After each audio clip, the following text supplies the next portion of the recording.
Subject is going to be to discuss how nature arranges plants and the lessons that we can derive from nature to become better landscapers. Before I get into that, I want to do some announcements. I would invite all of you to visit us. We're in Memphis. We're at 2020 Brooks Road, which is about a mile northwest of the airport. It's an 18-acre retail nursery, and it's also an arboretum where we've got about 90 hand-painted pictures, tiles of the birds and animals and insects and fish that inhabit the place. And that's very interesting to see that. You may actually see the creatures themselves, but you'll certainly see the clay tiles.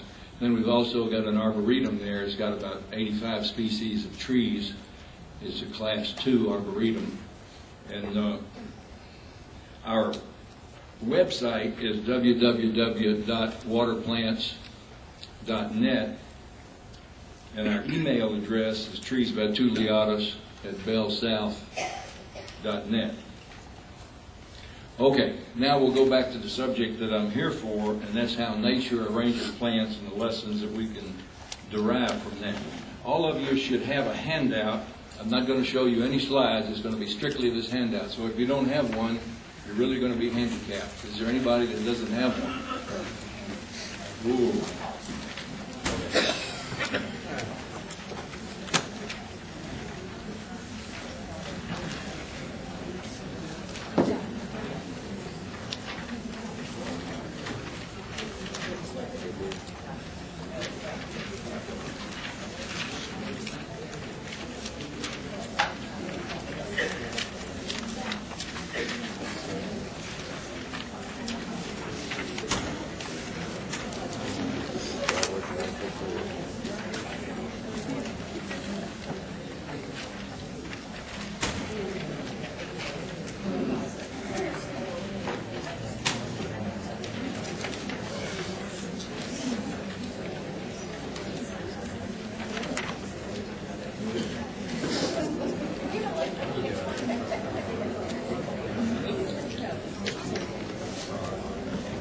Okay, I'm assuming that all of you have a handout. I'd like for you to turn to the page that starts off and says Floral Communities by Site and Succession in the Mid-South. This chart on the left divides, this is native lands, just divides the land into different degrees of moisture. And it starts off on the ridge and the upper slope, lower slope, and it goes all the way down to where you're standing in water, and that's in the swamp. So those are 6 different gradations of water. And this is one of the 2 primary factors that determines which plant is going to be there, is how much water is available. And so Mother Nature has got a plant community that she would put in on the highest dry site, and that's the one that says Ridge Pioneer. And then as moisture becomes more plentiful, you go to the plant community below that, and so on and so forth, until you finally end up in the water at the bottom. The other variable that is in this is the degree of light. When a site in nature is in full sun, let's say it's been burned or it's been bulldozed, or for some reason or another you're just back to bare soil, the plants that come into that are called pioneer plants. And that's the first community of plants. And in this presentation, they generally live for 1 generation. This pioneer stand of plants live for 1 generation. And a generation might be 5, 10, 15, 30, 50, or 100 years. It's a relatively short period of time as far as nature is concerned. And those plants are characterized by needing full sun. And without full sun, they won't reach their fruition. They're also very fast growing. The fastest growing plants in nature are generally pioneer plants. And they're light seeded, and they blow in from a great, great distance. And then they live 1 generation, and then they don't reproduce in their own shade. They pass out. They leave. And then you get another plant community, and this next plant community is called a mid-successional plant community. And it comes in, and it lives for 1 generation. And usually that generation is much longer than the first generation. It maybe is a couple of 100 years. And then if there's no fire, no bulldozing, no disturbance of any kind, it goes to the next generation, which is the climax forest. And the climax forest is characterized by plants that are long-lived, slow-growing, and they're heavy-seeded. Usually the seeds are moved in by animals. And they live there in perpetuity until some disturbance may occur. And that might be 3 or 4 or 5 or 600 years, a long time. And so that's how nature arranges plants. We as landscapers, and I include myself in that group, although I was trained as a forester, but I've been doing landscaping for 45 years, sometimes ignore these rules and we just put plants wherever people want them. I've got a policy now that I'll tell them one time. If I think something is wrong, I'll tell them once, and then I fulfill my obligation. And if they listen, good. If they don't listen, that's okay too. But you'll put in, for a good example, would be to put in a dogwood into a brand new subdivision. It just doesn't work.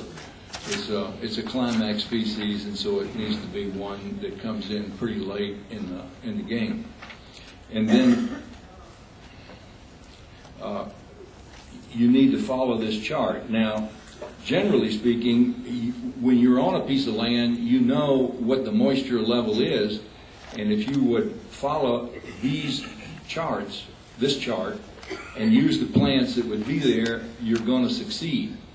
Now, one characteristic that is a little different is the plants from the bottom of the chart can be moved up. You can take those hydric plants, and I've seen it here on the campus.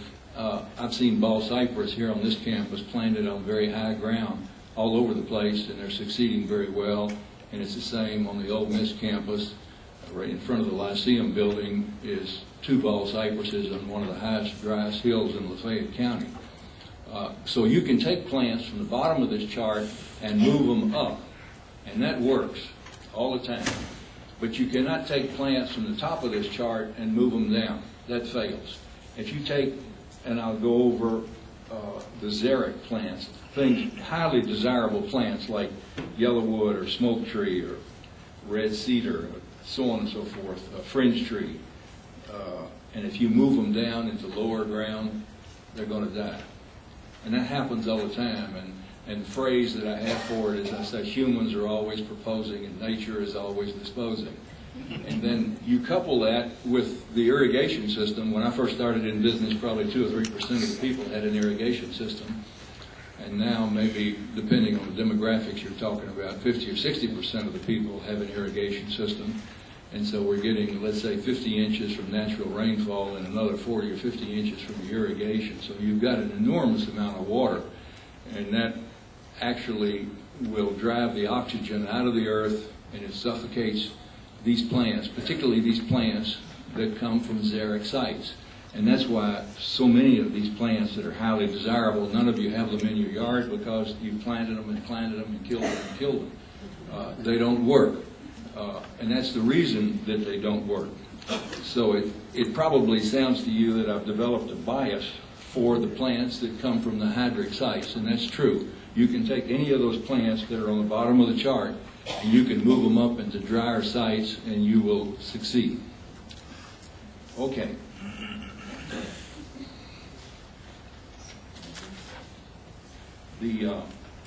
What determines what kind of plant you're going to have on any piece of ground anywhere in the world is basically going to be the rainfall. And I go by a rule, and I call it 1, 2, 3, 4, 5. And that's the rule. And if you can remember that, you can remember the rule. 1 foot of rainfall, if that's what you get per year, you're going to have a desert. And if you get 2 feet of rainfall, you're going to have a prairie. It's going to be primarily a grassland and perennials. If you get 3 feet of rainfall, you're going to have a short forest. And then if you get 4 feet, you'll have a tall forest. And then if you get 5 feet, you'll have a rainforest. And that's the rule. And that's the rule that you need to go by. So that tells you that anytime you want to do anything here, our rainfall here, I don't know what it is. In Memphis, it's 52 inches, and it's probably close to that number here. And if you let nature to her own devices, you're going to have a tall forest. And if you try to do any kind of gardening other than a tall forest, you're going to have to work at it. If you try to have a prairie, your most invasive weed are going to be trees, and they're going to come in. And if you try to deviate from any of that, it's going to be a lot of work. Now, the only exception to that is if your soil is extremely drouthy, like maybe the Black Belt is, or maybe the sand dunes of Alabama and Mississippi down close to the Gulf Coast. And so that area is going to perform differently than you would expect from the predicted rainfall that you have. The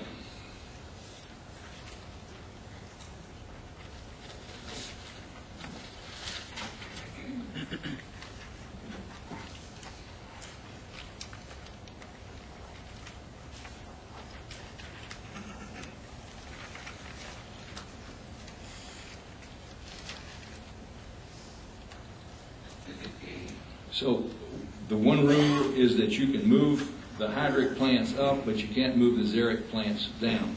Another thing that we need to be aware of is that some of these plants are site-specific. They can't be moved from their little cubicle.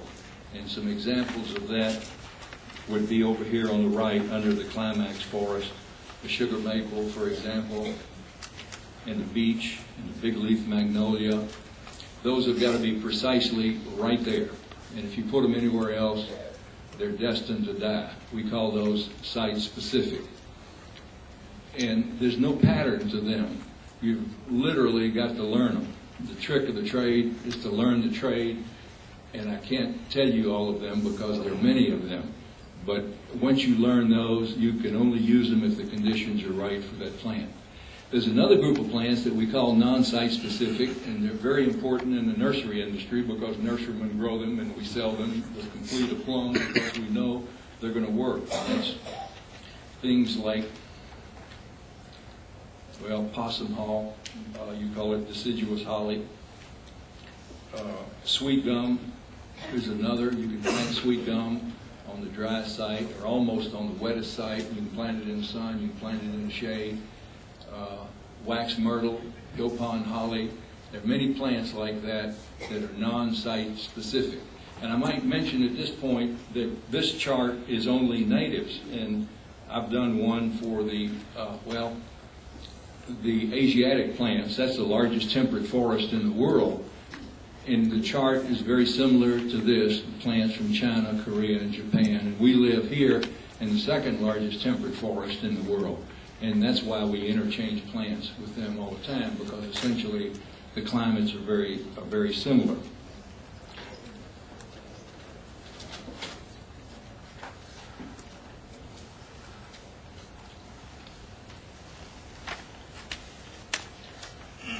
Are there any questions on anything that I've covered?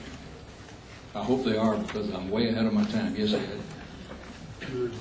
What you call your non-site specific, is there a characteristic that makes them move all over the place? Like you told me bottomland plants do well in urban sites. Yes. Because of oxygen stress. Yeah. Is there some characteristic you use?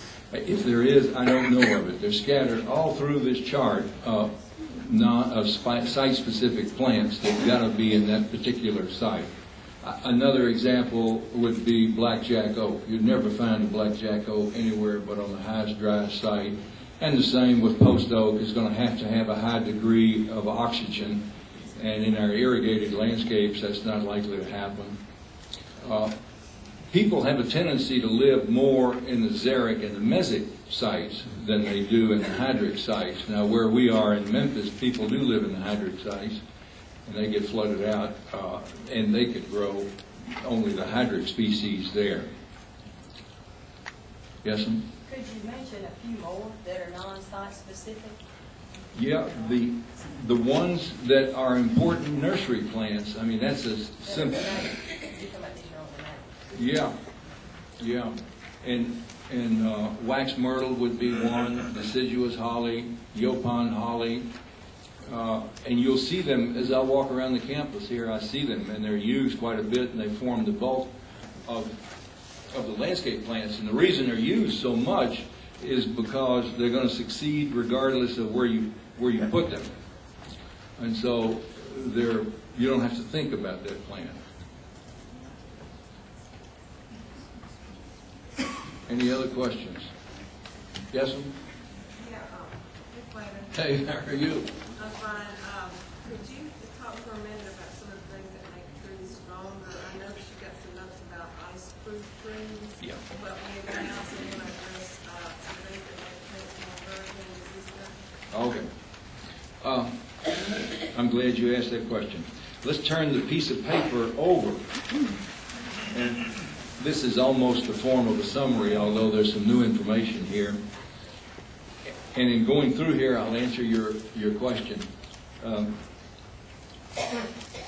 You should put, and this is going to seem very preliminary to y'all, the sun-loving species in new subdivisions and open planting areas. That's essentially the pioneer plants that you would put in a pioneer situation.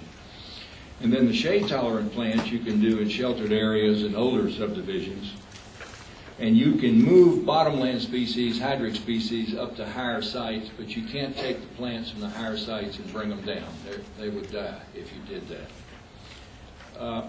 If you're worried about ice, and we get ice about every 12 or 14 years, the small twig species and evergreens are always the most vulnerable.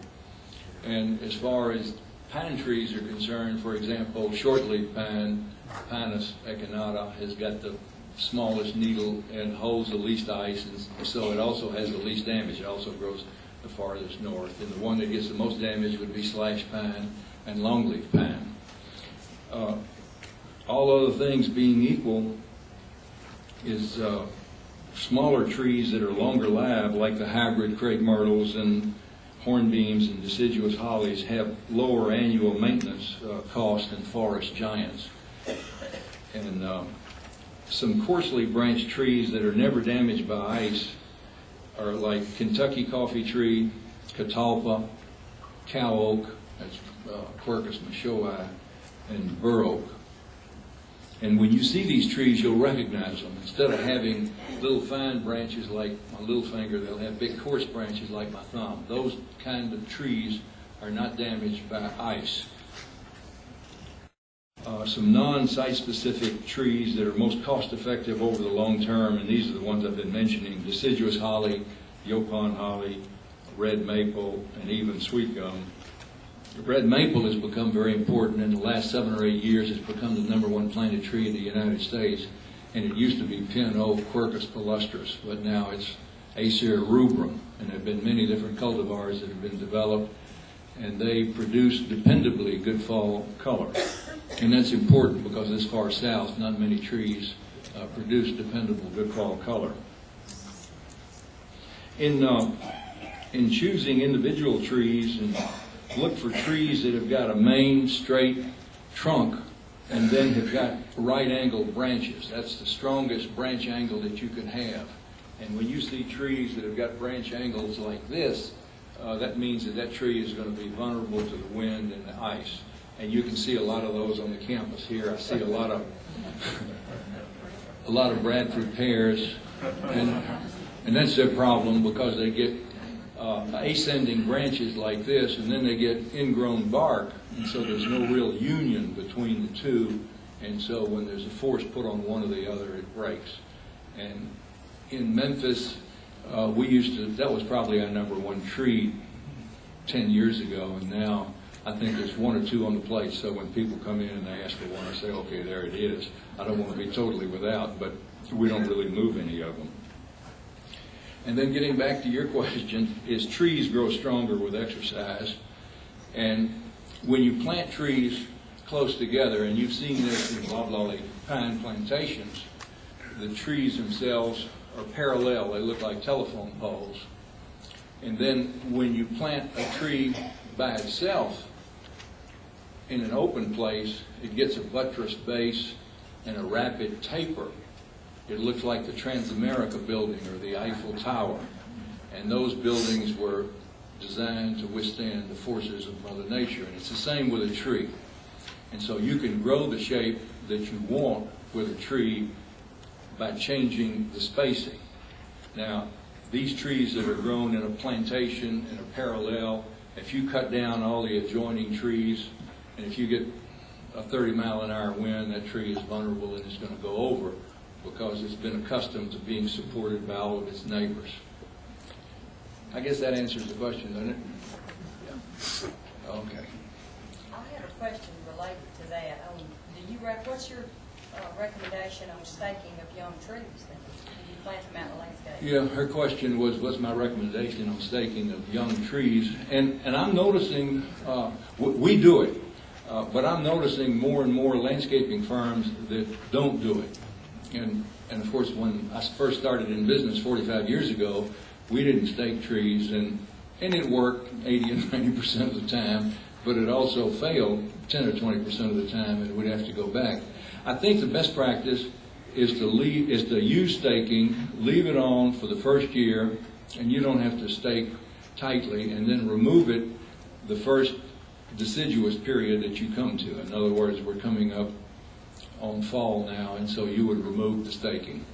And because staking would change the form of the tree. If the tree is not allowed to be moved, it's going to put its growth up here in the higher part of the tree as opposed to the lower part of the tree. If the tree is staked loosely, it'll add growth at the bottom and make it more wind stable. The tree senses movement, and that's where it adds wood, wherever that flex point is. Yeah. What do you find on soil amendments? Just making the soil that the tree is Yeah, y'all are asking me some very controversial questions. The nursery industry is divided on staking, and we're also divided on soil amendments. And some of us do it, and some of us don't do it. And I stand by they're all my friends, and I stand by my friends. And we do it ourselves. It's a way of selling pine bark, cow manure, and fertilizer pills. And whether or not it's good, I don't know. Ultimately, the argument is, ultimately, the tree is going to have to live in your site, whether you've amended a little area like this or not. But we're trying to get the tree off to a good start. So I think it's good. My father taught me that it was good. He was a gardener from the old school, and he would add cow manure, and then he would make me pull the weeds up that would come out of the cow manure. So I didn't enjoy that very much. But I think it's a good practice. I don't think it hurts. Now, whether or not it helps is another issue, and I wish that some research institution would do some work in that area and publicize it so there could be a definitive answer. I don't know the definitive answer.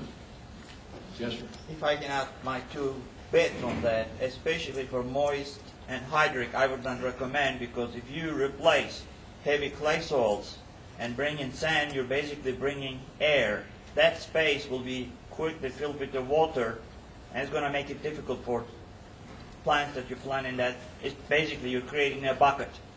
They'll be drowned. Yeah, y'all heard his comment was that if you use sand as a soil amendment in hydric plants in a hydric site, it's going to essentially be waterlogged. We have fallen out with sand a long time ago, and I don't use it.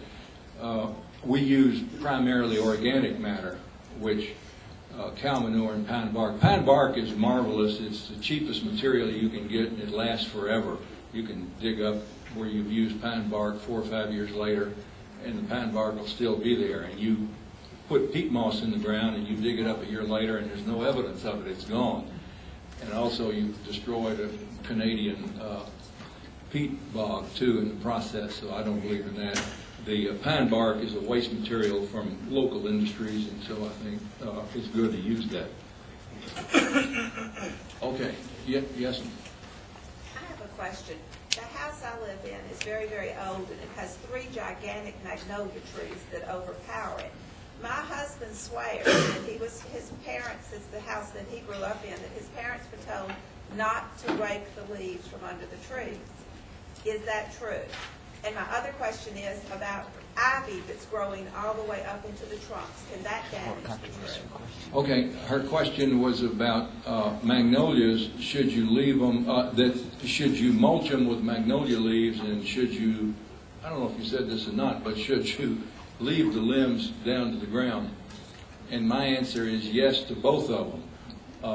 Leaving magnolia leaves on, particularly up this far north, where magnolias used to be vulnerable to the winter, provides a good mulch, and also reduces your workload. And then if the leaves fall outside the perimeter of the branches, you just rake them underneath. So that's a nice way of doing it.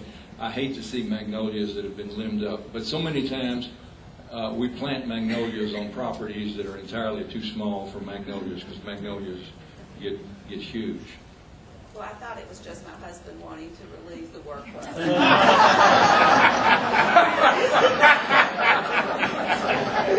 I really can't say that's not part of it. So it may be a combination of factors, but I'll come down on the side of your husband. Yes, ma'am? I have a question about magnolias. It seemed that after Katrina, I did not notice any damage to magnolias where everything else was totally.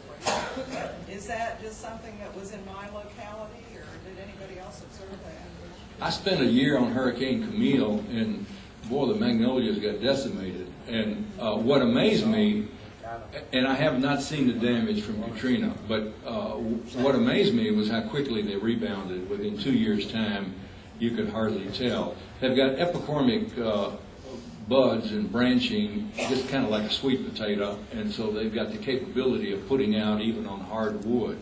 And so I wouldn't give up on them. I just give them a trim job, and in a couple of years' time, it'll be a vague memory in your mind. I just didn't see damage to them, which is surprising. The size of the leaves. That is surprising. That is surprising. There have been several charts that have been done showing the vulnerability of trees to hurricane damage. I wrote one in 1970. It was printed in the Journal of American Forestry, and there's been others since then. And live oak came out on top, and of course the palms came out on top, and they were very good. Yes, ma'am. Yeah, what I have noticed the same thing that she's talking about with magnolias for whatever. During Katrina, magnolia and black gum seemed to come through better than anything else that I saw. Well, that's interesting. It's got a strong leader. Both of them have a real strong leader. Well, the other thing that black gum does, I've already made reference to it, is it's got right angle branching as well. And there's no stronger branching angle than a right angle branching, because it puts the wood in tensile strength, and even the strongest man in the world can take a toothpick and can't pull it apart. That's how strong wood is in tensile strength if you use it that way. But when it comes to splitting, and that's when you get the vertical branching, that is easy to break. Well, I'm going to keep going on this. Okay, yes, sir? What do you think about the aerating of established trees and stuff? Does that...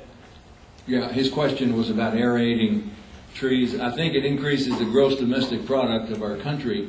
And whether or not, I think that if you leave the leaves under the tree, the work will be done by the earthworms and just as well as by the aeration. If you've correctly matched the tree with the site, aeration shouldn't be necessary. Nobody's aerating the forest, and it's basically, well, I mean, the earthworms are, and the moles are, and the shrews, and all those other creatures, but it's being done naturally. But we get so much compaction around construction of houses and stuff. You do. Now, you can deal with that a couple of ways. If you want to do, you can use trees that are used to low oxygen level, and those would be hydric trees. That's one way to get around it. And the other way to get around it is to go ahead and do it. And sometimes you'll see the trees suffer, and sometimes you won't. Right now, I'm seeing trees that are suffering all over the South, and it's mostly from the drought, because we're so far behind in our rainfall. Okay, let me keep going on this. Avoid pioneer species that get big quickly. Willow, cottonwood, and even loblolly pine in a congested area. Climax species will lower your maintenance cost per acre per year.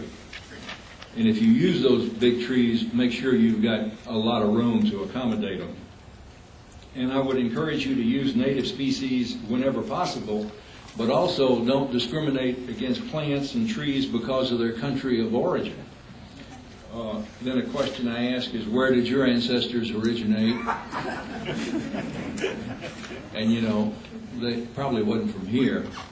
And some fine trees come from Eastern Asia. The National Arboretum crepe myrtle hybrids are fantastic trees. And then even Europe, the fastigiated hornbeam. So when I look at a tree, I really don't ask myself, is it a native or is it a non-native? I look at it and I say, what are its characteristics? And if the characteristics are right for the place, then I use the tree. And if they're not right for the place, I go somewhere else.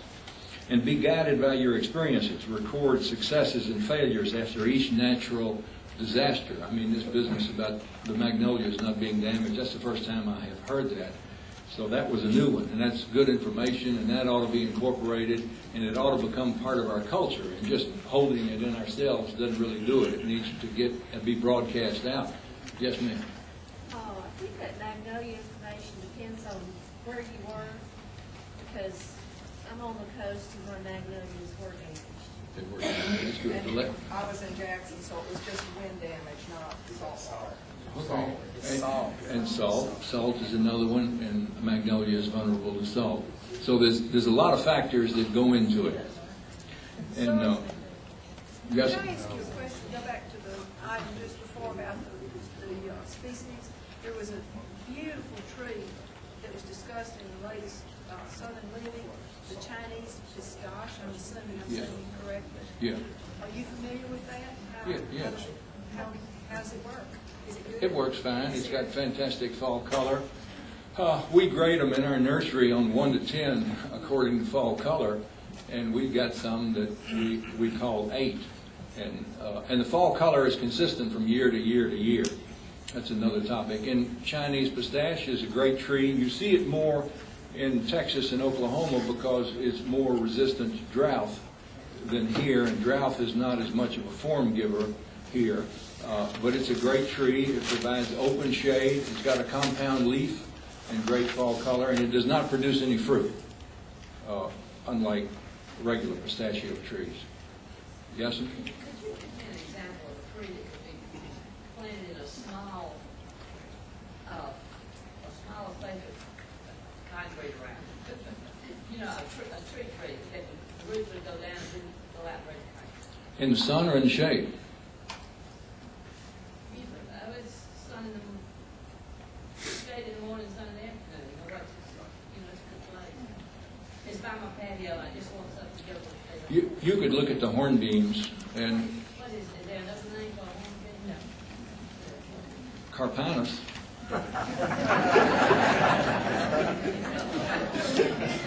Hornbeams, they live in the United States, they live in Europe, and they live in Eastern Asia. They grow all over the world, and they're a small tree. Here in the United States, we've got 2. We've got American hornbeam, and then we've got hop hornbeam. And those are both small trees that tolerate shade and would grow in a grate and would perform well, I think, for you. Well, a lot of that depends on how you water. Yeah, and now that we've got irrigation systems, it's easy to turn on the water every day. And if you turn on the water every day, I see you shaking your head, but some people are doing it. And if you turn on the water every day, you're going to have a shallow root system, because what's the incentive for the tree to go deep if it's got water at the surface every day? But if you water, let's say, twice a week, you can develop deeper roots. Okay, yes, sir. Is the Chinese pistache, is that a fast-growing tree? Or I'm going to call it a medium. It grows about 1 foot to 2 feet a year. Growth rates are misleading because they're not consistent through the life of the tree. When you transplant a tree, and incidentally, Mother Nature almost never transplants a tree. It's a human act, and I call it an arrogant act.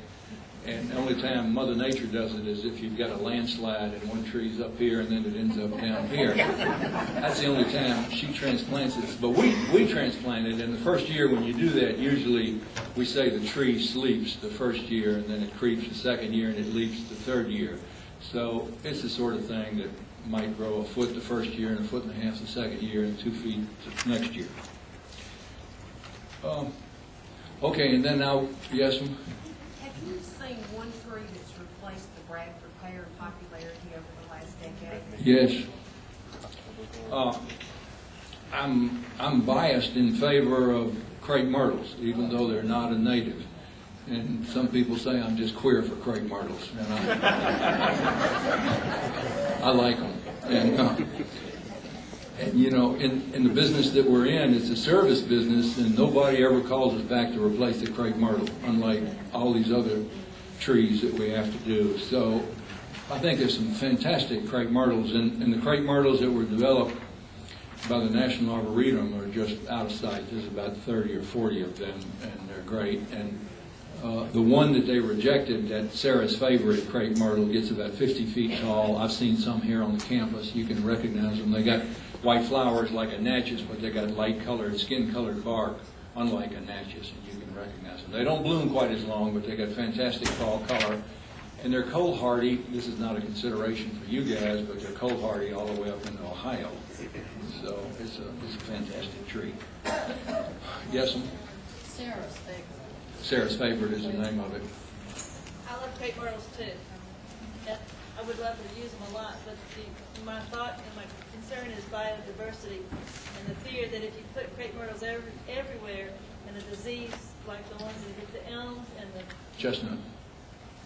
do you keep that in mind when you try to push your favorite tree? 'Cause Probably not. But I couldn't agree with you more. I think you're absolutely right. In Memphis, Tennessee, in 1908, they planted the parkways, which were, 10 miles around the city, and they made the administrative decision that the American elm was the superior tree, and so they went out to the local woods and they yanked them up and they planted them. And it worked fine for about 50 years. And then along came Dutch elm disease and phloem necrosis that it didn't quite wipe them out, but it almost wiped them out. And I think we're down to the ones that are resistant to Dutch elm disease and phloem necrosis. So I think we've got a good gene pool from which to select disease-resistant trees. But you're right, and that's one advantage of diversity in the landscape, is when you have a diverse landscape, it's going to be less vulnerable to any insect or disease that may come along, and I think that that's important. And with that in mind, I try to temper my love for that group of plants. And okay, yes, ma'am? Do you have any experience with lace bark elm or drake elm? Yeah, a little bit of experience. We grow it, and I think it's a nice tree. I'm not crazy about it. I don't see it having outstanding fall color. It doesn't have a bloom. It's got a little bit of an interesting peeling bark, and I see a lot of it on the campus here. And I don't know how history is going to record the success of that tree. I don't think it's going to be much, but it's okay, and it's an alternative to American elm. Yes, ma'am? I have a sycamore tree that was fully grown 60 years ago. What did you get the expected lifespan or something like that? Okay, I didn't tell you all that, but if you go down through this chart that I gave you, the pioneer trees have got a shorter lifespan than the climax trees. I did say that? You said 1 generation. But the generation. Yeah, but the generation can vary. Okay, and so it's not a long-lived tree. I would guess 80 to 100 years, 120 years, and then it becomes a butcher block. That's the way they use sycamore. That's the tree that I'm named for in Greek. The scientific name of it is platanus. That means broad. Plato was supposed to have had a broad head. They misnamed me. Okay, well, that's it. I've enjoyed being with you all very much. Thank you.